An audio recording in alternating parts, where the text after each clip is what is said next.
झोपड़ी के भाग आज खुल गए हैं, राम आए हैं।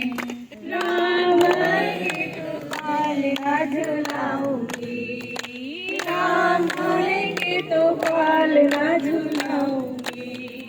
मीठे मीठे गीत मैं तो सुनाऊंगी, मीठे मीठे गीत गा के सुनाऊंगी।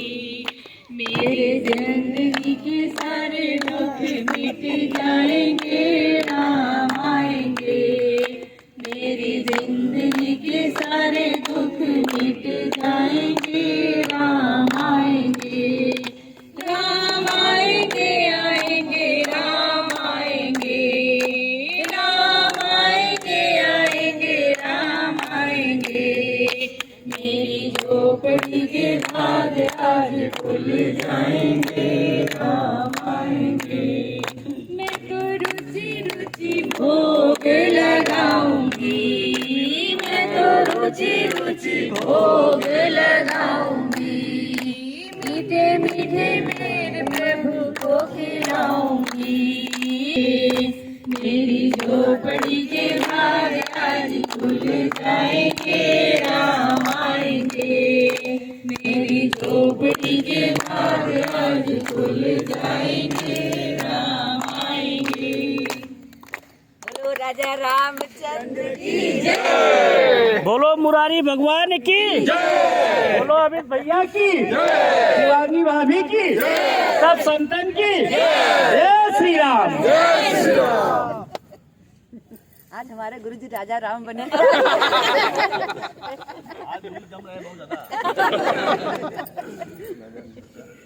नजर न लगाए भाई, नजर न लगे इसीलिए काला पहन के आया।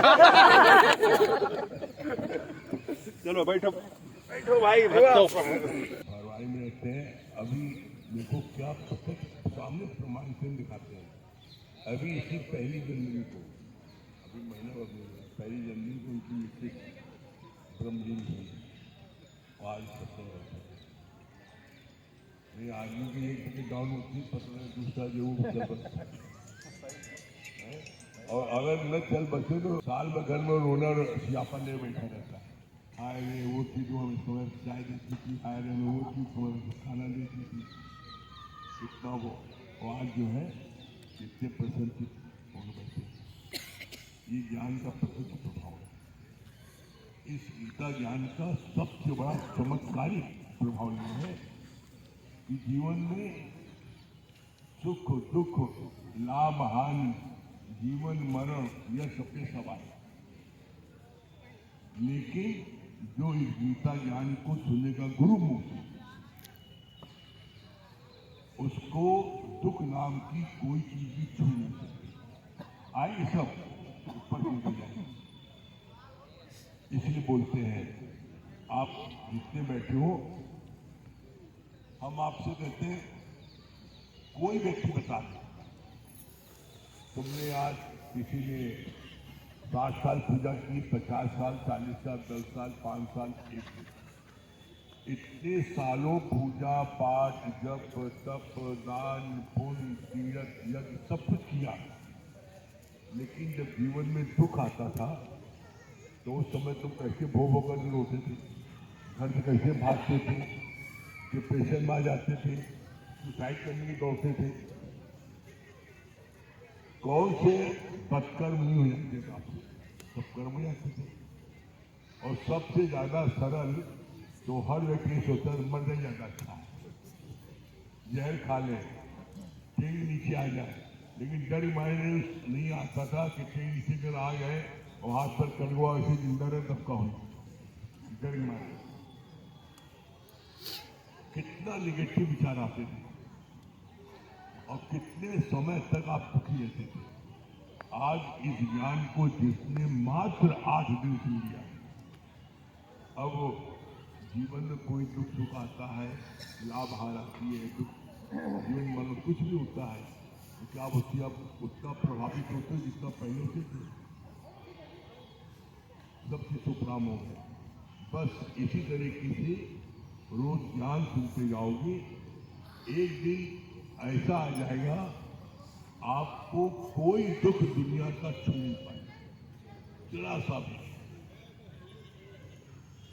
जैसे पहले बताया जा चुका है, 4 स्थिति है मनुष्य की, 4 स्थिति है, अज्ञानी की, जिज्ञासु की, ज्ञानी की और ब्रह्मज्ञानी। आप चौथे स्थिति में ब्रह्मज्ञानी स्थिति में पहुंच जाओगे ज्ञान से। जो सत्संग नहीं आता है उसकी पहली कैसी होती है, जैसे पत्थर में लकीर खींच दो, सारी जिंदगी पत्थर में लकीर मुश्किल नहीं आती।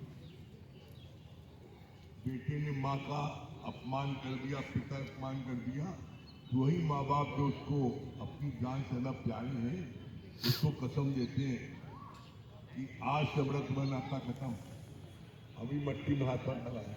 इतनी गहरी रखी शिक्षा वो अज्ञानी की है। दूसरा है जिज्ञासु की, जो सत्संग आ जाती है, ज्ञान थोड़ा सुनती है, उनके अंदर क्या आता है, जब कोई विपरीत परिस्थिति आती है तो बालू में लकीर खींच जाती है। कोई अपमान होता है, दुख आता है, गुरु से पूछते हैं, गुरु बताता है नहीं, ये तुम्हारे कर्मों का वो है, फल है, इनपे तुम दुखी मत हो, शुक्राना मानो जिसने तुम्हारा अपमान किया है। क्यों? बिन भोगे छूटेगी कर्म का तलवार, कर्मों गति बिना भोगे छूटेगी, और उसने तुम्हारे कर्म काट दिए तो मुक्ति मिल सकती है, इसलिए तुम उसका शुक्राना मानो, लकीर मिट जाती है। तीसरी होती है पानी में लकीर, जो ज्ञानी जो होती है उसको पूछना नहीं पड़ता, लेकिन अपने आप लकीर मिट जाती है। पानी में लकीर खींचो, आगे किश्ती आती, पीछे लिखती आती। तो ज्ञानी जो है वो जो है किसी से पूछता नहीं। जैसे कोई जीवन दुख का कारण आया, तो जैसे लाइट जाने पर इन्वर्टर ऑन नहीं आता, तुरंत लाइट जल जाती है, वैसे उसका तुरंत ज्ञान नहीं। हमने कभी इसका किसी जीवन में अपमान किया था, आज मेरा इसने अपमान करके अट्ठे पट्टे करके अब मैं मुक्ति पा सकता हूँ। और चौथी है ब्रह्मज्ञानी, हवा में लकीर, हवा में कोई लकीर नहीं थी। कैसी परिस्थिति आ जाए जीवन में, कोई भी चीज तुम्हें प्रभावित नहीं करता। इसीलिए एक लाइन आती है, भगवान को भी ताकत नहीं ना, भगवान को भी ताकत नहीं है यदि तुम्हारा ख्याल तुम्हें दुखी न करे। तुम्हारा ख्याल तुम्हें दुखी करता है, और दुखी क्यों करता है, पता कारण क्या है? ऐसा कंपनी सोना, जैसे सोखता होता है, पहले बचपन में आप लोग स्याही से लिखते थे तो सोखते तो सुखाते थे, वो सोखता जो है स्याही सोख लेता। उसी तरीके से आप जिसके साथ रहोगी वो तुम्हारे ऊपर उसका कलर चढ़ जाएगा, सोखते से सूख जाएगा। तुम माया वालों में संग करोगे, माया जो है सोखती जाएगी तुम्हारे अंदर और तुम उससे प्रभावित होगे। गुरु को संग करोगे, तुम्हारे अंदर जो है स्थिति बनती जाएगी और तुम एक दिन तुम ब्रह्मज्ञानी स्थिति पा जाओगे। हर एक का मन जो है सोख के समान है, वो सोखता जाता है जिसके साथ रहते हो। तो अधिक से अधिक कोशिश करो ब्रह्मज्ञानी का संग करने का, सत्संग का, प्रेमियों का, जिससे तुम्हारे अंदर ख्याल हमेशा अच्छी आए, गुरु के विचार आए। गुरु के विचार तुम्हें मंजिल तक पहुंचाएंगे और माया के विचार तुम्हें रसातल में पहुंचाएंगे। गुरु के विचार तुम्हें हर समय आनंद में प्रसन्नचित रखेंगे और माया के विचार तुम्हें कभी सुख देंगे कभी दुख देंगे। मर्जी तुम्हारी है, दोनों स्थिति बता दी। और एक जो सबसे इंपॉर्टेंट चीज है, माया के लिए आप कितनी भी मेहनत करोगे, माया आपके प्रारब्ध, शरीर की प्रारब्ध में जितना है उतना आपके पास आएगी, टिकेगी, बाकी किसी न किसी बहाने वो चली जाएगी, चाहे चोर बदमाश ले जाए, चाहे जीएसटी ले जाए और चाहे आपकी जो है बीमारी ले जाए, बच नहीं पाएगी। और यही पुरुषार्थ, यही मेहनत आप परमात्मा के लिए करोगे तो परमात्मा गारंटेड मिल जाएगा। कैसे? तो बड़ा सुंदर गुरु जी ने उदाहरण पेश किया का एक चोर सालों किसी के घर की मुखबिरी करता था, ऐसे चोरी करे सब लोग जगते हैं, कब सोचते हैं, पूरा करने के बाद जब चोरी किया और पकड़ गया जेल भाई मुंह ढक के लेके जाने लगा, तब संत ने कहा बेटा तुम इतनी रात लागी इसको आज तुम तहकीकात करने के लिए और चोरी की तुम पकड़ गए। अगर इतनी रात तुम परमात्मा के लिए जगह होते, इतनी मिनट में परमात्मा के लिए किया होता, तुम्हें परमात्मा मिल जाता। और तुमने चोरी की इतनी मेहनत की, लेकिन तुम्हारे भाग्य में नहीं था, तुम पकड़े गए। तुम माया के लिए तुम कितना भी मेहनत करोगे, उसके बावजूद तुम्हारे को तुम्हारे शरीर की प्रारब्ध मिलनी तो नहीं मिलेगी, लेकिन परमात्मा के लिए मेहनत करोगे तो वहां परमात्मा के लिए शरीर की प्रारब्ध रुकावट नहीं आती। परमात्मा के लिए करो, गारंटी परमात्मा मिल जाएगा। इसलिए अब मर्जी तुम्हारी है, बताओ मेहनत तुम किसके लिए करोगे? परमात्मा के लिए। बोल सब रहे हैं, घर वाले नहीं बोले, घर वाले नहीं बोले, आप बोले आप लोग परमात्मा की मेहनत करोगे पाएंगे। परमात्मा की। जो कोई जितने लोग बैठे हैं सत्संग इस दायरे में, दोनों हाथ उठा के बोलेंगे हम परमात्मा की मेहनत करेंगे, हम परमात्मा की मेहनत करेंगे।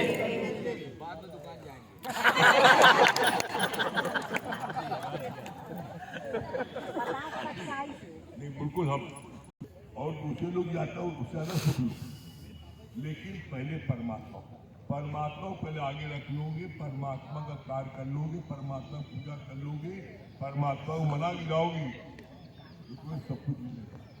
और परमात्मा को छोड़ दे गए, उनको इग्नोर कर गए, उनसे छूट गए तो कहीं ना कहीं एक्शन जरूर हो जाएगा। और फिर अस्पताल पर भगवान का हुआ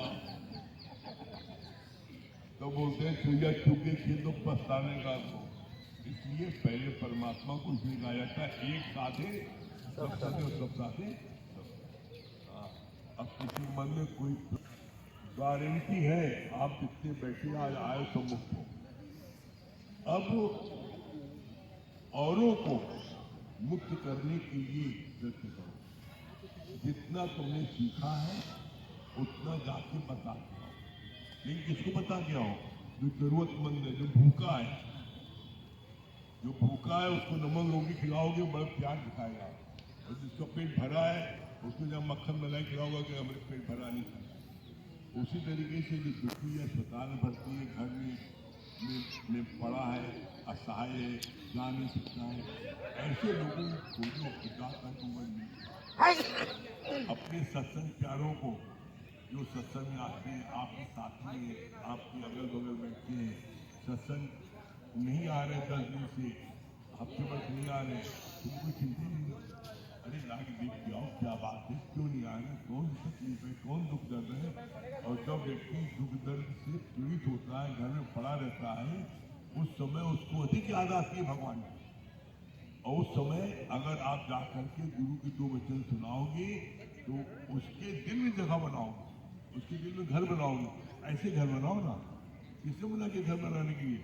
तुम बना रहे ईंट गाड़े वाले घर मकान, ईंट वाला घर का कभी गिर जाएगा, और उस गाड़े वाले घर में जान नहीं होती है। ऐसे हर एक के दिलों में घर बनाओ, वो घर बनाओगे वो परमानेंट घर होगा। और ऐसा कार्य करोगे, सब मैंने हम कहते हैं सिलसिला देख लो, आप बैठे हो अपना आप अपने ज्यादा नहीं, सिर्फ 10 लोग आप अपने छाट लो, महिलाओं छाट लें, पुरुष छाट लें, और 10 लोग नाम लिख लो जो तुम्हारे आसपास बैठे, जिससे तुम्हारा अच्छा परिचय, जिनको तुम ज्यादा प्यार करते हो। बस वो 10 लोग जिस दिन सत्संग ना आए उनसे फोन से 10 मिनट बात कर लो सबसे, ये आज तुम्हारे दर्शन नहीं हुए, क्या बात है, मैं गुरु याद कर रहा था। ये सबसे बड़ा निष्काम है। आप उसको पूछोगे, उसके दिल में आपको कुछ लिखा बन जाएगा, देखो इनको चिंता नहीं है, बस इतना ध्यान रखो, 10 लोग सब छाट लो जो तुमको प्यारे हो। और वो सत्संग में आ रहे हैं, नहीं आ रहे हैं, ऑनलाइन सुन रहे हैं, नहीं सुन रहे हैं, बस उनको अप्रोच करो, पूछो क्या बात है, आप सब कुशल मंगल है ना, बस आप नहीं दिखे आज, इसलिए मैं आपके लिए मन में इशारा है आपसे बात करें। आप इतना करोगे, देखोगे आपके प्रति उसके मन में कितना प्यार हुआ है। करोगे? करेंगे। लेना क्रॉस चेकिंग हो जाएगी, कितनों आपने अप्रोच किया, के लोग आपसे बात किए। ये जो है ये सारा जितने लोग हैं लिख करके आप पंकज देव दे दीजिएगा, ये हमारे को दे देंगे और पहले ये चेक करेंगे, उसके बाद लास्ट में चेक करेंगे। ठीक है? मंजूर है? मंजूर है। मंजूर है? मंजूर है।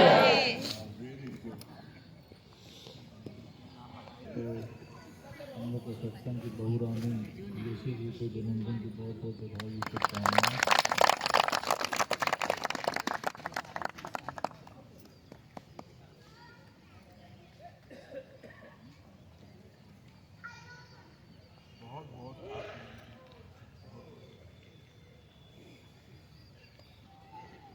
एक मन में ख्याल आ रहा था, जो नियम अभी बना है कि सब लोग 10-10 का नाम देंगे, तो हम उस व्यक्ति के बारे में सोच रहे हैं जो सब में कॉमन होगा, उसके पास कितनी कॉल है।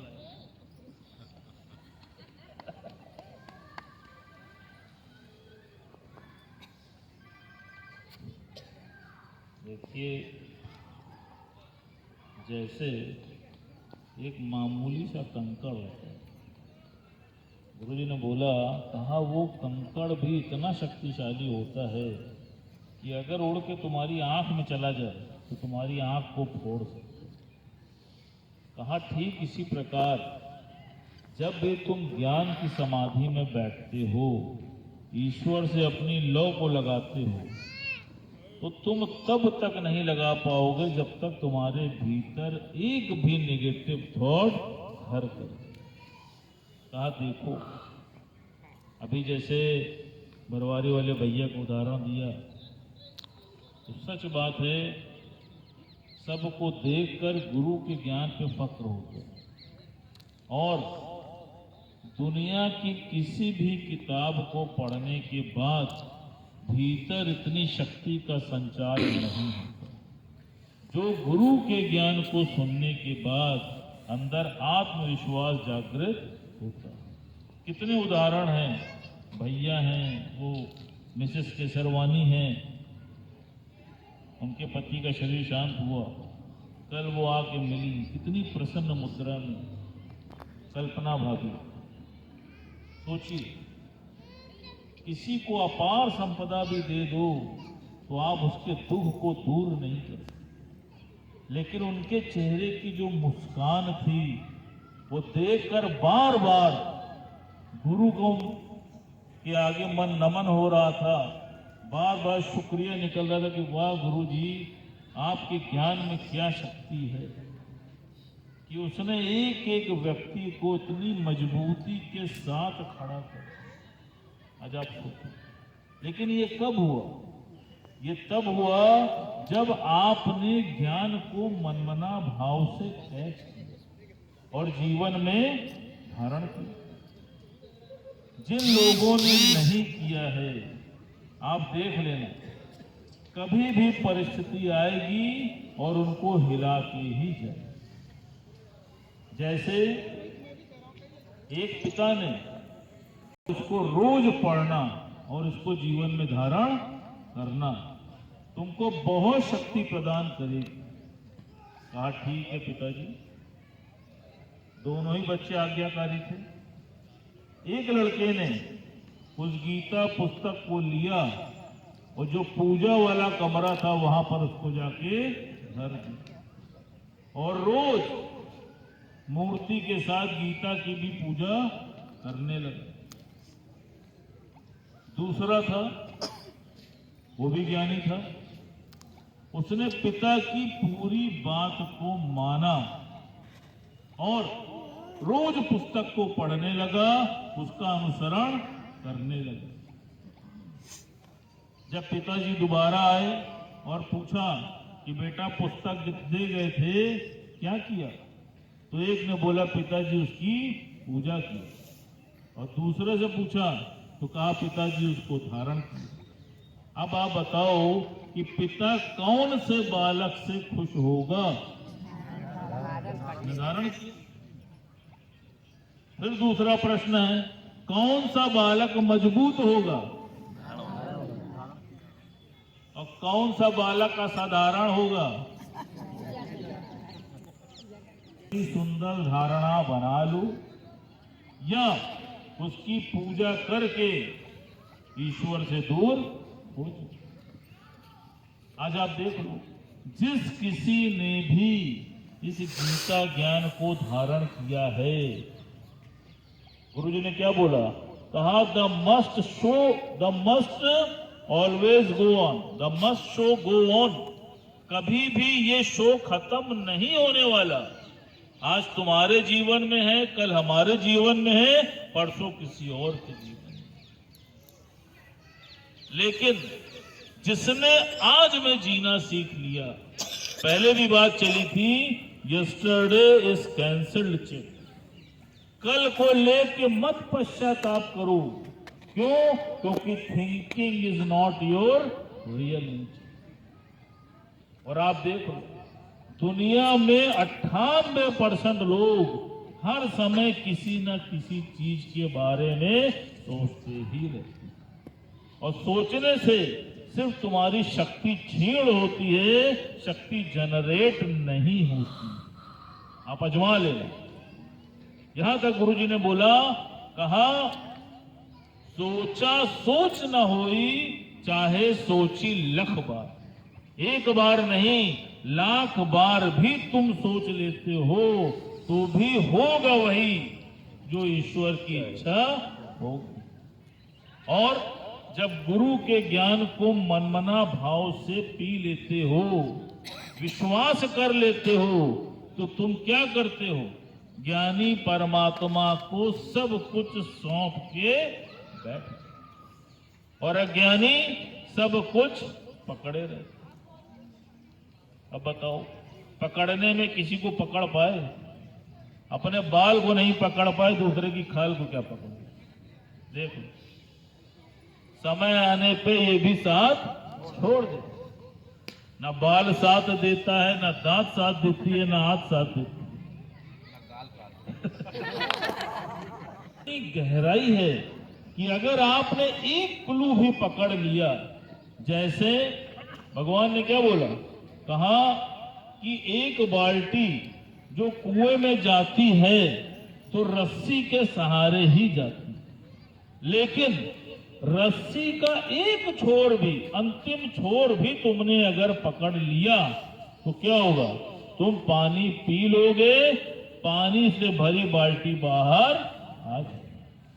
कहा इसी प्रकार जो जीवन बीत गया है, जो जीवन में घटित हो गया है, उसके लिए पश्चाताप मत करना, बल्कि ये सोचना कि इसमें भी मेरी भलाई थी। और आज आप देख लो, आज जीवन में परिस्थिति आती है तो मन में ये भाव आता है कि प्रभु हमारा कोई संचित कर्म था जो कट गया, या ये भाव आता है कि ईश्वर इसमें भी तुम्हारी कृपा छुपी है, अगर ये उल्टा ना चलता तो मैं भगवान की ओर ना बढ़ता। आज आप देखिए कैसे गुरु ने तुम्हारी दृष्टि को बदल दिया, तुम्हारे देखने का नजरिया बदल दिया।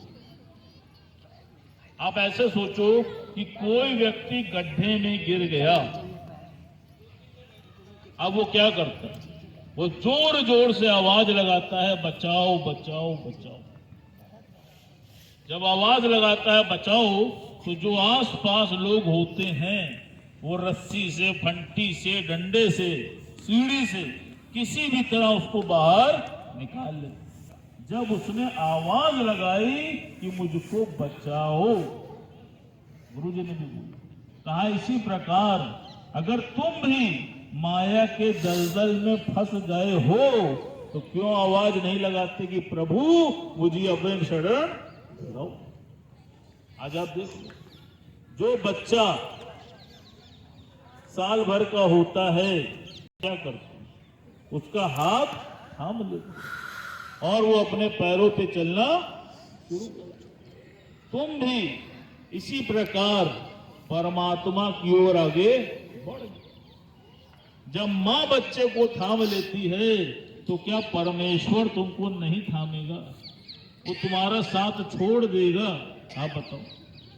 फिर दूसरा थॉट देखो, वो बच्चा जो माँ की तरफ आ रहा है, अगर बीच में कांच पड़ा है तो माँ पहले उस कांच को हटा दे। ये ऐसा ना हो कि मेरे बालक के पैर में कांटा चुभ जाए, कांच चुभ जाए, और उसकी रक्षा कर ले, उसे गोद में उठा ले।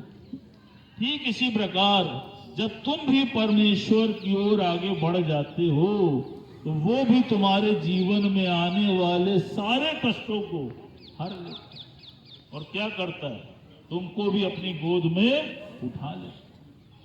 अब अगर परमेश्वर की गोद चाहिए तो गुरु की बात को मानते जाओ और इसी राह में आगे बढ़ते जाओ। और गड्ढा चाहिए तो हर गली, हर मोहल्ले में, हर जगह खुदा पड़ा है। अब क्या चाहिए, गोद चाहिए कि गड्ढा चाहिए? गोद चाहिए। गोद चाहिए। जो भारी लोग अभी नहीं कह पा रहे हैं, उठा देगा भगवान, चिंता ना करो। जो बताने जा रहे हैं वो सभी लोग यहाँ पर बैठे बहुत ध्यान से सुनिएगा। देखिए, ये अनमोल है, हीरे मोतियों के समान है।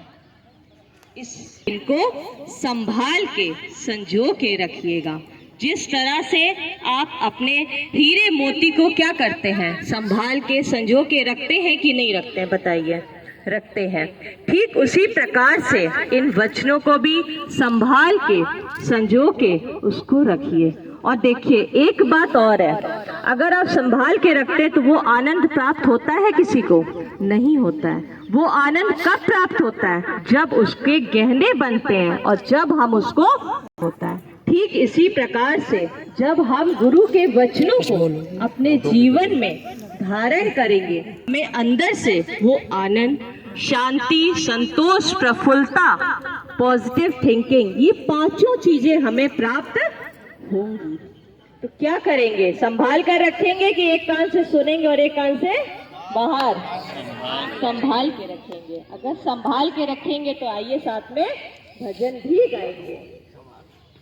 गुरु वचनों को रखना चाहिए, गुरु वचनों को रखना संभाल के, एक एक वचनों में तेरा राज है। जिसे को दीप जले और तमन्ना आगे, ऐसा कभी नहीं हो सकता। ज्ञान सुने और विवेक न जागे, ऐसा कभी नहीं हो सकता। ज्ञान सुने और विवेक न जागे, ऐसा कभी नहीं हो सकता। उसकी ज्योति से रोशन जहान है, वो फरिश्ता बड़ा ही महान है।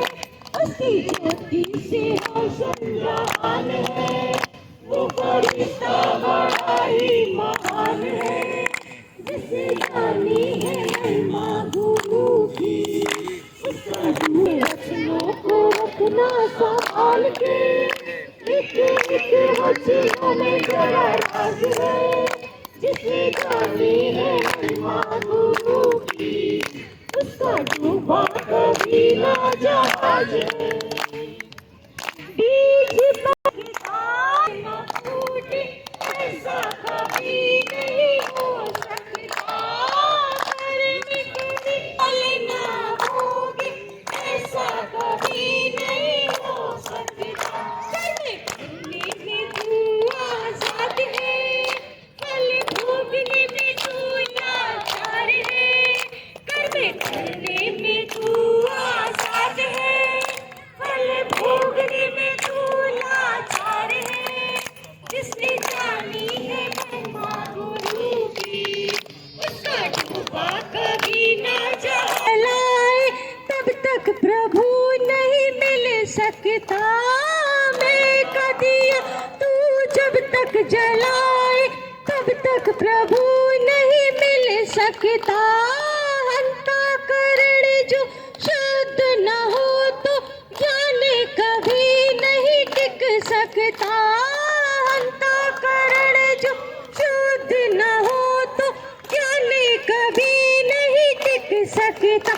अंतःकरण को शुद्ध बना ले, उसमें प्रेम का दीप जला ले। अंतःकरण को शुद्ध बना ले, उसमें प्रेम का दीप जला ले। जिसने जानी है महिमा गुरु की, उसका डूबा कभी ना जहाज है। एक वचनों में गहरा राज है, जिसने जानी है महिमा गुरु की, उसका डूबा कभी ना जहाज है। गुरु पर पूरा समर्पण हो तो धोखा कभी नहीं हो सकता। लक्ष्मण रेखा सत्संग की हो तो रावण कभी नहीं हर सकता। लक्ष्मण रेखा सत्संग की हो तो रावण कभी नहीं हर सकता। अब तो पल पल में होता आभास है, गुरु रहता सदा अपने साथ है। अब तो पल पल में होता आभास है, गुरु रहता सदा अपने साथ है। जिसने जानी है महिमा गुरु की, उसका डूबा कभी ना जहाज है। गुरु वचनों को रखना संभाल के, एक एक वचनों में गहरा राज है। जिसने जानी है महिमा गुरु की, उसका डूबा कभी ना जहाज है। उसका डूबा कभी ना जहाज है। उसका डूबा कभी ना जहाज है। तजुर्बा होने लगा है, 3 जगह होता है। आपके घर में होता है? हम तो भटक रहे थे ऐसे, हम लोगों को मालूम नहीं था कि हम क्या करना है क्या नहीं। ज़िंदगी ऐसी भटक रही थी जिसकी कोई दिशा नहीं। लेकिन जब से आपका दर मिला है, घर स्वर्ग बन गया है। और इससे ज़्यादा क्या कहें, हम लोग इतने खुश हो गए हैं कि पहले इतने खुश कभी थे ही नहीं। सारी संपत्ति, सारी व्यवस्था, घर द्वार, बेटी बच्चे सब। हीरा कौड़ी के लिए न गवाना, तेरे हाथ में है जीवन बनाना।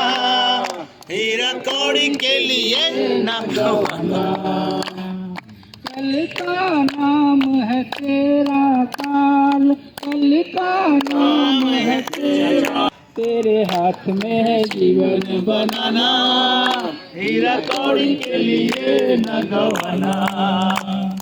क्यों तू सोचे कल की रे, क्यों तू सोचे कल की रे। खबर नहीं एक पल की रे, खबर नहीं एक पल की रे। हर सांस है तेरा बेगाना, हीरा कौड़ी के लिए न गवाना। हर सांस है तेरा बेगाना, हीरा कौड़ी के लिए न गवाना। हर दुनिया न बदल जाए हम, दुनिया न बदल जाए हम। आनंद फिर तुझे मिलेगा परमानंद। पर विषयों से मन को हटाना, पर विषयों से मन को हटाना। हीरा कौड़ी के लिए न गवाना, तेरे हाथ में है जीवन बनाना। हीरा कौड़ी के लिए न गवाना। बहुत बढ़िया, वेरी गुड। हाँ, आप संगीता ना दुख सुख लाभ हानि जीवन मरण या सत्यास ये आएगा जरूर, लेकिन जो सत्संग में रहेगा, सत्संग सुनेगा, जीवन में लगाएगा, उसको ये भाएगा नहीं, भागेगा नहीं। और एक बात बहुत अच्छी भैया की भी लगी कि जैसे गीता को एक पूजा करना लेकर के और एक गीता को धारण करना, तो जीवन उसी का बनेगा, निखरेगा उसी का जिसने धारण किया है। ये बात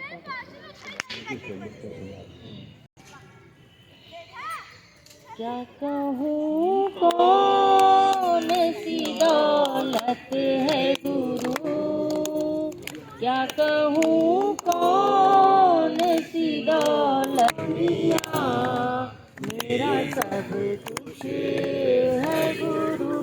क्या कहूँ मेरा जीवन मेरी दुनिया मेरी जन्नत है गुरु, बनाया इसी ने जीवन सारा, बनाया इसी ने जीवन सारा, अंग अंग में इनका इशारा, अंग अंग में इनका इशारा, साया ही नहीं साया ही नहीं, साया ही नहीं साया ही नहीं, उपकार है इनकी स्वार्थों का गुरु, मेरा जीवन मेरी दुनिया मेरा सब कुछ है गुरु, मेरा सब कुछ है गुरु, मेरा सब कुछ है गुरु।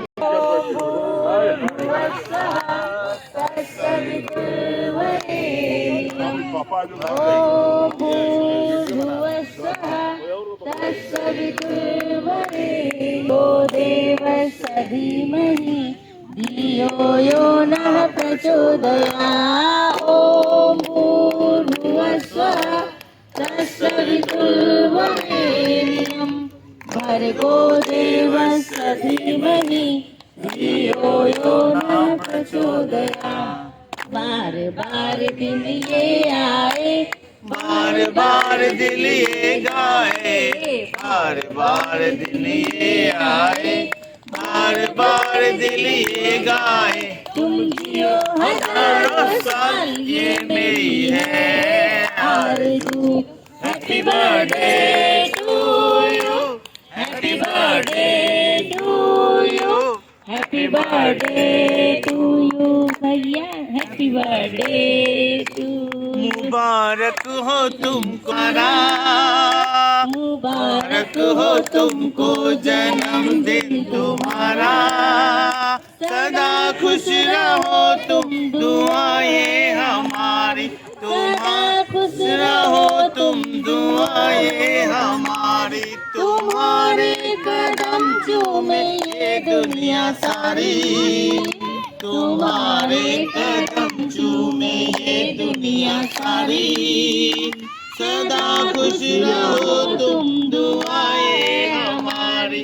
हम भी अगर बच्चे होते, हम भी अगर बच्चे होते, नाम हमारा बबलू, बबलू खाने को मिलते लड्डू, और दुनिया कहती हैप्पी बर्थडे टू यू, और दुनिया कहती हैप्पी बर्थडे टू यू, और हम सब कह रहे हैप्पी बर्थडे टू यू। वास्तव में मन नहीं आया था ना, मन इतना जो है हलचल कर रहा था, बार बार पीछे जा रहे थे, आगे पीछे मन हो रहा था उठने के लिए, लेकिन आप आ गए ना। गुरु गुरु बोल मने, गुरु गुरु बोल रे, गुरु ने दिया है हरि नाम मैंने बोल रे, गुरु ने दिया है हरि नाम मैंने बोल रे, तेरे गुरु का नाम तेरे हरि दूसरे गुरु सभी, गुरु गुरु बोल रे, गुरु ने दिया है हरि नाम मैंने बोल रे, गुरु करना हमेश है, सोया भाग्य जगाता है, गुरु तीन लोक का दाता। घर का खाना भी देखना है तेरा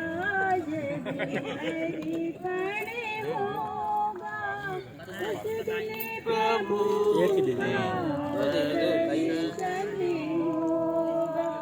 सारे जग से न्यारा हो, सारे जग से न्यारा अपना जीवन होगा, तन मन तेरा जब अर्पण होगा, जहाँ भी तू जाएगा अपनी नजर को उठाएगा, जहाँ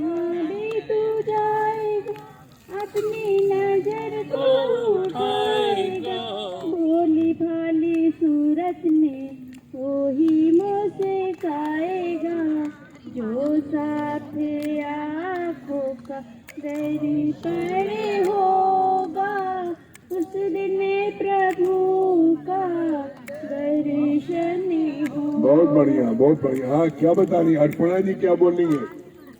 किधर किशोर तेरा ध्यान?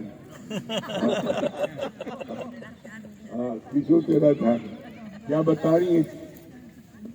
हरिओम गुरु जी, सच बात है, जैसे वाणी चली ना, गुरु जीवन में जब आता है तो सब चीज़ों को हमें जीवन की कला पता चलती है।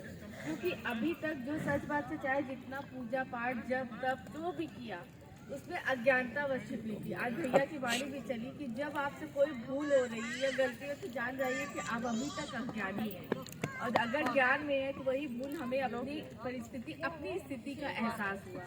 सच बात है, जिसके जीवन में गुरु नहीं उसका जीवन वाकई शुरू नहीं है। और कहते नहीं, गुरु की चरण की एक धूल भी मिल जाए सबका जीवन सफल हो जाए। हमारे पास तो पूर्ण गुरु मिलेंगे। क्या सुना रही है? सतगुरु तेरे चरणों की, सतगुरु तेरे चरणों की, कर धूल जो मिल जाए, सच कहती हूँ मेरा, सच कहती हूँ मेरा, जीवन ही संभल जाए, सतगुरु तेरे चरणों की, सतगुरु तेरे चरणों की। वेरी गुड, बहुत बढ़िया। अब सत्संग में जो आएगा तो क्या मिलेगा? जो में तू भी आके रंग जा, रंग में शांति मिले सत्संग से, मुक्ति मिले सत्संग से। दूध में माखन छिपा है जैसे, गन्ने में जैसे मिठाई, दूध में माखन छिपा है जैसे, गन्ने में जैसे मिठाई, फूलों में जैसे इत्र छिपा है, सत्संग में राम सदाई, फूलों में जैसे इत्र छिपा है, सत्संग में राम सदाई। वो जैसे नशा छिपा है भंग में, वो जैसे नशा छिपा है भंग में, तू भी आके रंग जा रंग में, तू भी आके रंग जा रंग में, तू भी आके रंग जा रंग में, तू भी आके रंग जा रंग में। शांति मिले सत्संग से, मुक्ति मिले सत्संग से, बचपन बीता आई जवानी, जोश में होश को खोया, बचपन बीता आई जवानी, जोश में होश को खोया, फिर आए जब तन पे बीमारी, देख बुढ़ापा रोया, फिर आए जब तन पे बीमारी, देख बुढ़ापा रोया। प्रेमी रहे सदा ही उमंग में, हो प्रेमी रहे सदा ही उमंग में, तू भी आके रंग जा रंग में, तू भी आके रंग जा रंग में, तू भी आके रंग जा रंग में, तू भी जा रंग में। ज्ञानंद की, ज्ञानंद की, ज्ञानंद की, जोर से